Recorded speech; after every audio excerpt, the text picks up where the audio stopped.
Hey everybody, welcome to Kimmel's Irish Pub. Time for another movie review. Tonight's movie, Lucy in the Sky. I don't know. One thing I do know, it's 2 hours and 5 minutes long, so a very long film. Natalie Portman, John Hamm. Natalie Portman plays an astronaut who goes into space and has some transcendent type experience that when she returns to Earth, she starts blurring reality with non-reality, I guess. I don't know. But here it is. It's like 4.6 on IMDb. I mean, that's low. You know, I've been dreading watching this film. What do I have? 4.7. But only 2,700 people have watched it so far. 4.7. But with a Natalie Portman and John Hamm film, you would think maybe a little bit better. Long film. I don't know. Hopefully you're interested in seeing it, and maybe I can either save you some time or tell you to go forward with it. I've been saving this one because I don't like to watch 2-hour movies during the week. So I'm saving it for the weekend, so here we are on a Saturday night. Going to get into it here. Going to start watching it and then give you a better idea of really what it's about and then ultimately what I think about it. So 4.7, very low expectations. Hopefully we'll be pleasantly surprised and I'll be recommending it by the end of the film or not. Alright, stick around. I'll be back.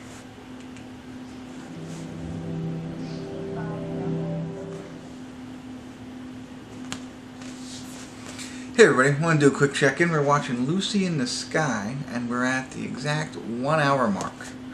I fiddled with it a little bit to get at the 1 hour mark, so it's nothing special, but just under halfway. It's a 2 hour and 5 minute movie. So Natalie Portman is an astronaut. In the beginning, she's up in space, and she's looking at Earth from being up in space. And so, obviously, that kind of messes with her perceptions going forward. Now she's back on Earth, and it's like, you know, it's a lot smaller in her mind.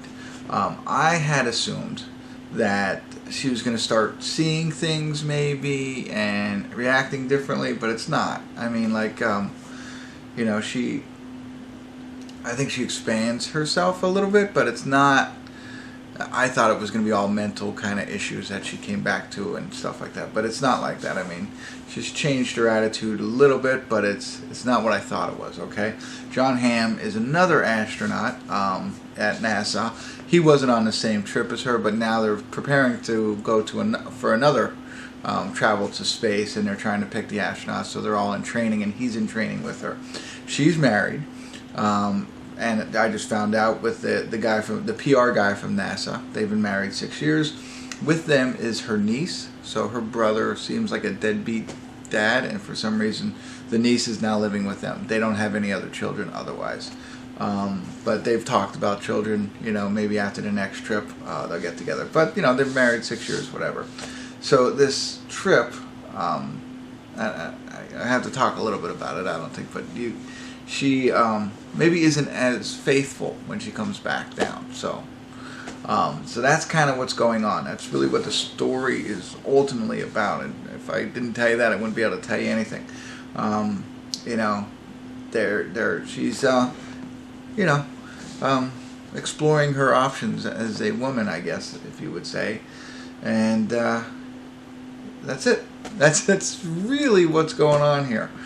Still preparing to go to another trip, but ultimately it's about her, how she's reacting being back on Earth. And again, it's nothing crazy, it's just that piece of it. But you know, we still got 1 hour and 5 minutes left to go, so a lot can change. Right now it is not as low of a score for me. I think it's an interesting movie. This is also based on true events, so that's even cooler. So we'll see where it goes, but right now it's not terrible. Like when it's a 4.7 on IMDb, I think that's a terrible film. It is not that bad. I can sense it's going to be a little long for me, but otherwise it's okay. So I'll get back into it. I'm sure it's going to get worse from here on out, but if anything interesting happens in the next hour and 5 minutes, I'll stop back in and let you know. If not, I'll wait to the end and give you my final thoughts. So stick around. I'll be back. Hours in space.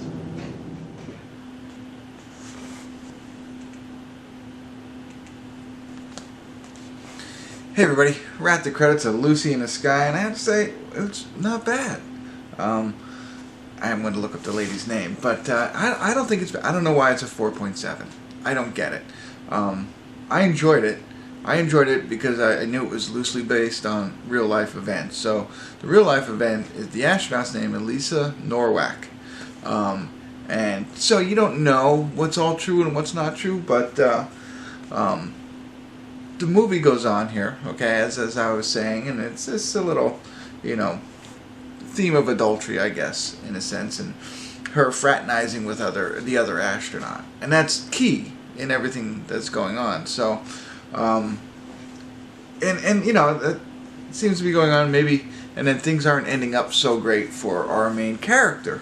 Although she's married and she's now kind of with the other guy a little bit, maybe things don't work out that well. And that's what's all going on. That's really what the 85% of the movie was really about, which was okay for me. And the reason it's happening is because of her experience in space. So she comes back with a different perspective, as I mentioned, and that's changing the way that she makes sound choices, right? And that's what leads all up to this, and that's okay.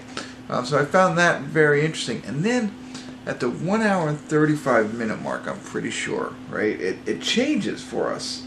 And I thought it was going to be, really different. Even the music changes. Like, such a transition from what we were watching for, the first hour and 35 minutes to what's happening right now. And I was like, wow. Come to find out, so I'm not going to spoil it for you. I don't know how much you know about this movie or the real events. That's kind of where the truth really starts to come out. So the whole lead-up story, I don't know what's true and what's not true. I kind of get it. But it's all based, this movie's all based on what happens after that 135 mark. Now, what they do, I looked it up, what they do in for the rest of the movie, 2 hours and 5 minutes, so another 30 minutes there, isn't exactly correct to what you can Google and find out, but it's the same kind of thing. And I can't go into too much detail because you might go into it as unaware as I did, and I think that makes it more fun. So I watched it, and then I had to Google it to see what it was all about. So now I'm helping you with that. So when you go, you're probably going to want to Google it anyway and figure it out. Lisa Norwalk is the actual person. She plays, what's our main actress's name? Natalie Portman plays Lucy Cola in the movie. But the actual astronaut that this is based on is Lisa Norwalk. So when you go to Google afterwards, you'll have a little quicker success. And you'll see the subtle differences that they do for that last hour or last 30 minutes there. But that's the key part. That's what the whole thing is based on. And I found that very, very interesting. I don't know why the scores are so low. I mean, basically, she's in the Navy, top of her class, valedictorian, high school and college, goes into the Naval Academy, very successful, gets into NASA. And, so you're talking about a very intelligent, well-rounded person to do all of that, right? And goes to space and comes back a little adjusted. Now, I don't want to say it's like PTSD, but maybe it is in a sense, So she comes back a little unhinged. Not unhinged. Well, you'll see. But again, with different values to make sound judgment, and leads her down this path to the last 30 minutes of this, which is what is the whole movie's based on. So don't Google it ahead of time. If you have no idea, just watch the movie and enjoy it. I thought Natalie Portman, she plays this role really well. I don't know I'm trying to think of movies that she doesn't play this role in, but if you've ever seen Black Swan, is that the movie? I associate it with that. It's like,